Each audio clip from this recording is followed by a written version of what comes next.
Semuanya Engkau sediakan dalam hidupku.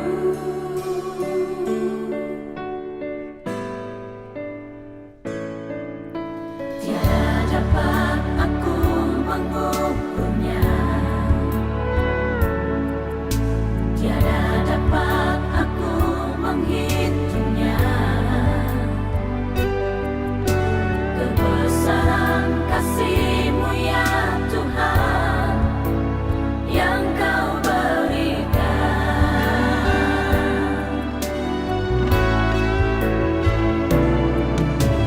Ku bersyukur padamu, kasih-Mu lebih dari hidup. Tiada yang seperti-Mu, Kau pemberi hidupku. Ku bersyukur padamu, sebab Engkau yang mengasihiku. Kau jadikan hidup ini lebih indah dan lebih berharga. Salam, selamat pagi. Sebelum kita mendengarkan kebenaran firman Tuhan di pagi hari yang indah ini, mari kita bersatu dalam doa. Kita berdoa. Kuasa Roh Kudus-Mu ya Tuhan, yang melampaui segala akal dan pikiran itulah yang berkarya, memberikan pengertian dan pemahaman kepada kami. Semua kami anak-anak-Mu yang mendengarkan kebenaran firman-Mu di pagi hari yang indah ini. Baik hamba-Mu yang menyampaikan, dan juga semua saudara-saudari terkasih kami yang mendengarkan. Berfirman dan berkata-katalah Tuhan, kami telah siap untuk mendengarkannya. Dalam Putra-Mu Yesus Kristus, kami datang berdoa dan mengucap syukur. Amin. Roma 12 ayat 2 sebagai renungan kita di pagi hari yang indah ini, begini bunyi firman Tuhan. Janganlah kamu menjadi serupa dengan dunia ini, tetapi berubahlah oleh pembaharuan budimu, sehingga kamu dapat membedakan manakah kehendak Allah, apa yang baik, yang berkenan kepada Allah, dan yang sempurna. Sampai sejauh ini, pembacaan firman Tuhan buat kita di pagi hari yang indah ini. Saudara-saudari yang dikasihi Yesus Kristus Tuhan kita, beberapa waktu yang lalu, kami mendengar sebuah pembicaraan antara seorang atasan dengan bawahannya di dalam sebuah pekerjaan. Sang atasan mengatakan kepada bawahannya, jammu baru, harganya mahal, tetapi kenapa engkau masih terus terlambat? Ini kira-kira isi percakapan tersebut. Dari percakapan ini kita dapat melihat bahwa jam yang baru dan mahal harganya tidak sejalan atau tidak berbanding lurus dengan perubahan sikap yang dimiliki oleh pemakainya. Seharusnya jam yang baru dan mahal bisa membuat orang semakin disiplin dan tepat waktu. Tapi pada percakapan itu kenyataannya tidak. Kenapa hal itu tidak terjadi? Bukan masalah pada jamnya yang mahal dan baru, tetapi persoalannya adalah pada pola pikir atau akal budi pengguna jam tersebut. Karena mungkin dia memiliki pemahaman atau pola pikir bahwa terlambat itu bukan sebuah masalah. Terlambat itu bukan sebuah kesalahan. Dan bisa saja dia menganggap orang lain juga terlambat. Kenapa saya mesti tidak terlambat? Jadi masalahnya bukan pada jamnya yang mahal dan baru, tapi persoalannya pada pola pikirnya. Saudara-saudara yang dikasihi Yesus Kristus, di tahun yang baru kita sudah menjalaninya berapa hari. Pada saat ini Paulus mengingatkan kita dari bahan renungan kita di pagi hari yang indah ini. Di dalam judul Frikop, kita tahu persembahan yang benar. Setelah Paulus mengatakan kita telah ditebus dan kita sudah dibenarkan, seharusnya kita mempersembahkan tubuh kita menjadi persembahan yang benar. Dan untuk menjadi persembahan yang benar itu, salah satunya adalah ketika kita sudah memperbaharui juga akal budi kita. Akal budi, beberapa referensi yang kami baca disamakan dengan pikiran. Jadi perubahan pikiran bagian mendasar dari kehidupan kita. Pikiran adalah satu hal yang menguasai kita. Sebab apa yang kita pikirkan, itu yang akan kita ucapkan. Dan itu juga sebagai wujud dari tindakan kita. Jadi sebagai orang yang sudah dibenarkan, seharusnya pembaharuan itu dimulai dari akal budi kita. Sehingga dengan cara kita berpikir, kita bisa berpikir untuk memutuskan sesuatu, menyikapi sesuatu. Dengan itu maka tindakan kita akan benar. Selama ini mungkin tindakan kita dan pola pikir kita salah, tetapi setelah kita ditebus, maka cara berpikir kita menjadi berpikir yang benar. Seperti contoh tadi, bahwa setelah kita ditebus dari kehidupan kita yang lama, pola pikir kita dirubah, seharusnya kita memahami bahwa terlambat itu salah. Dan karena terlambat salah, maka kita harus merubahnya. Itu yang diingatkan Paulus. Dan dengan perubahan itu, kita akan dapat melihat suatu hal yang baik. Sebab jelas dikatakan bahwa dengan perubahan pola pikir, selain kita membedakan terlambat itu tidak baik dan tidak terlambat itu baik, maka itu akan kita wujud nyatakan dalam tindakan kita. Sehingga kita melakukannya dengan benar, dan itu yang dikehendaki oleh Allah. Itu yang diingatkan oleh Paulus kepada kita di awal tahun yang baru ini. Jadi dari bahan renungan ini, di tahun yang baru yang sudah kita jalani beberapa hari, ada beberapa poin penting yang harus kita lakukan. Yang pertama, saudara-saudari yang dikasihi oleh Yesus Kristus Tuhan kita, siapapun kita, apapun posisi kita, apapun kedudukan kita, yang penting pertama harus kita lakukan mengevaluasi diri kita. Sejauh mana kita sudah melakukan perubahan pola pikir kita, perubahan akal budi kita. Terlebih setelah kita menjalani kehidupan kita 1 tahun lamanya di tahun 2024. Dan alangkah baiknya kita harus melihat pencapaian-pencapaian yang sudah ada kita lakukan. Perubahan-perubahan apa yang sudah ada kita lakukan. Kalau hari ini sudah banyak perubahan yang kita lakukan, mari kita aplaus diri kita. Itu satu hal yang baik.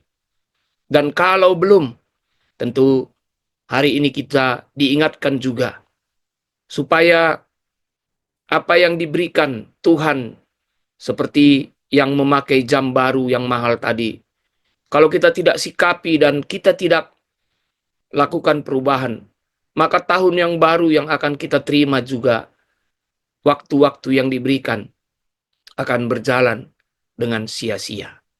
Jadi mari kita evaluasi diri kita, siapapun kita. Baik di dalam pekerjaan kita, tugas-tugas kita, pelayanan yang kita lakukan, sebagai seorang ayah, sebagai seorang ibu, sebagai seorang anak. Apakah kita sudah melakukan perubahan pola pikir di tahun yang sudah diberikan oleh Tuhan, tahun 2024. Yang kedua, di tahun yang baru ini, jika kita belum melakukan perubahan pola pikir, marilah kita lakukan perubahan pola pikir tadi, seperti percakapan karyawan dan bawahannya. Tahun yang baru ini akan diberikan kepada kita. Dan tahun ini adalah tahun kesempatan Jadi kalau kita tidak merubah pola pikir kita, maka tahun ini akan berlaku sia-sia. Mari rubah. Seharusnya seperti yang punya jam baru tadi. Tahun baru dan jam baru itu penting juga. Tapi lebih penting bagaimana kita merubah akal dan pikiran kita. Terlambat sebagai contoh itu adalah satu hal yang salah. Maka mari rubah pola pikir kita mengatakan terlambat itu salah. Dan mari berubah menjadi saya tidak akan terlambat. Dan itu tidak cukup hanya dipikirkan, tetapi dilakukan juga dengan tindakan nyata. Kalau mungkin kita berangkat ke tempat kerja kita, melewati daerah yang macet, maka jelas kita harus lebih cepat bangun, lebih cepat berkemas, sehingga walaupun macet, kita tidak terlambat sampai ke tempat bekerja kita. Mungkin juga, kalau mungkin selama ini masalahnya adalah karena kita terlambat bangun, maka mari rubah juga pola pikir kita. Kita cepat bangun, sehingga dengan cepat bangun, kita bisa juga cepat berkemas, dan kita bisa juga cepat pergi dan tiba tidak terlambat di tempat pekerjaan kita. Dan hal ini mari kita lakukan dalam semua hal, dalam semua tindakan. Dalam kita menjalankan pekerjaan kita, mari kita lakukan perubahan pola pikir itu. Kalau sering terlambat, berubahlah seperti yang dikatakan di depan tadi. Kalau selama ini sebagai seorang ibu kita selalu merasa bahwa kita paling benar, hari ini mari berubah. Mau juga menerima pendapat-pendapat dari sekitar kita. Sehingga dengan perubahan itu, tindakan kita, perbuatan ayah atau ibu kepada anak-anaknya, itu akan semakin baik, semakin terjalin komunikasi yang baik. Kalau hari ini kita melayani, dan selama kita melayani di tahun 2024, kita hanya melayani orang-orang tertentu, teman-teman terdekat kita. Hari ini, kita harus berubah, bahwa pelayanan itu bukan memandang siapa yang kita layani. Semua harus kita layani di dalam kehidupan ini. Dengan perubahan pola pikir itu, kita akan tahu yang benar. Maka pelayanan kita juga semakin baik. Itu yang harus kita lakukan. Supaya waktu dan kesempatan yang diberikan di tahun 2025 ini tidak akan terbuang sia-sia. Yang ketiga, tentu dengan perubahan pola pikir itu, seperti apa kata firman Tuhan, maka kita melakukan kehendak Allah dan kita melakukan yang sempurna. Jelas itu berkaitan dengan kebahagiaan hidup dan berkat.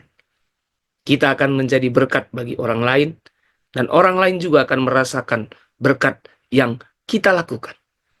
Dan dengan kita saling membantu, saling menolong, kita saling memberkati. Jadi perubahan pola pikir itu adalah supaya kita berkenan kepada Tuhan dan juga menjadi berkat buat sesama. Mari kita gunakan tahun yang baru. Kita yakin kita jalani dengan perubahan pola pikir, maka apapun situasi kondisi kita, ketika saat ini kita susah, mari kita tetap berpegang teguh merubah bahwa bisa, saya mampu atas berkat Tuhan. Maka tahun 2025 akan menjadi tahun berkat buat kita. Demikian juga ketika sudah berhasil. Jangan merasa dengan pola pikir kita yang paling pintar. Karena perbuatan kita, rubah pola pikir kita. Bahwa semua itu atas anugerah Allah. Dan kita juga akan menggunakan keberhasilan itu sesuai dengan kehendak Tuhan. Tuhan memberkati kita di tahun 2025 ini dengan berbagai-bagai berkat, dan yang paling penting, kita merubah akal budi, supaya tahun yang baru ini bisa kita gunakan dengan baik. Tuhan memberkati kita. Amin. Kita bersatu dalam doa. Terima kasih Tuhan atas kebenaran firman-Mu di pagi hari yang indah, di tahun yang baru ini. Engkau mengingatkan kami bagaimana tadi seperti seorang yang menggunakan jam yang baru yang mahal, tetapi karakternya tidak berubah, dia tetap terlambat. Hari ini Engkau mengingatkan kami di tahun yang baru ini, Tuhan telah memberikan tahun yang baru, waktu yang baru. Tetapi jika akal budi kami tidak berubah, maka tahun yang baru itu dan waktu yang baru itu akan terbuang juga sia-sia. Hari ini Tuhan mengingatkan kami, agar kami semua anak-anakmu, siapapun kami yang mendengarkan firman ini, agar merubah akal pikiran kami, merubah cara pikir kami dalam kehidupan kami, sehingga di tahun yang baru ini juga bisa menjadi berkat buat kami. Mungkin pada saat ini kami seperti pengguna jam tadi, malas dan sering terlambat. Mungkin saat ini kami dikuasai oleh amarah kami. Mungkin saat ini kami dikuasai oleh kesombongan kami. Mungkin saat ini kami dikuasai oleh pelayanan kami yang hanya menganggap pelayanan itu penting bagi orang-orang tertentu. Mari agar Tuhan mengajari kami dengan kuasa Roh Kudus-Mu merubah pola pikir kami, akal budi kami, sehingga pelayanan kami semakin baik di tahun 2025 ini.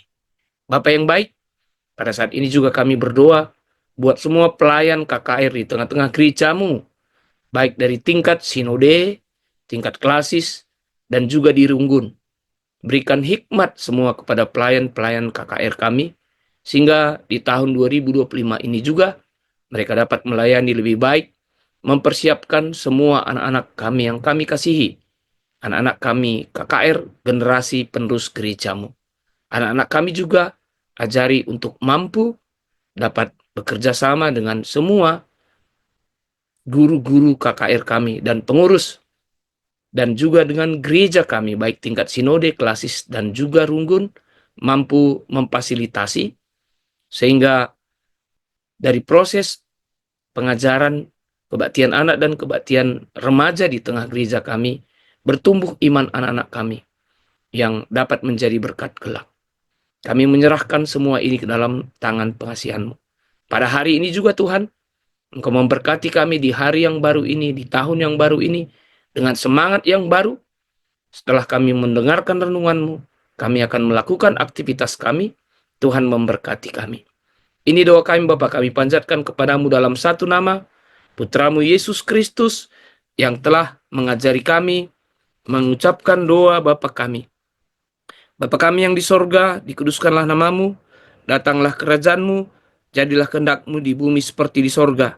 Berikanlah kami pada hari ini makanan kami yang secukupnya, dan ampunilah kami akan kesalahan kami, seperti kami juga mengampuni orang yang bersalah kepada kami. Dan janganlah bawa kami ke dalam percobaan, tetapi lepaskanlah kami daripada yang jahat, karena Engkau yang punya kerajaan dan kuasa dan kemuliaan sampai selama-lamanya. Amin. Selamat pagi, selamat tahun baru. Tuhan Yesus memberkati.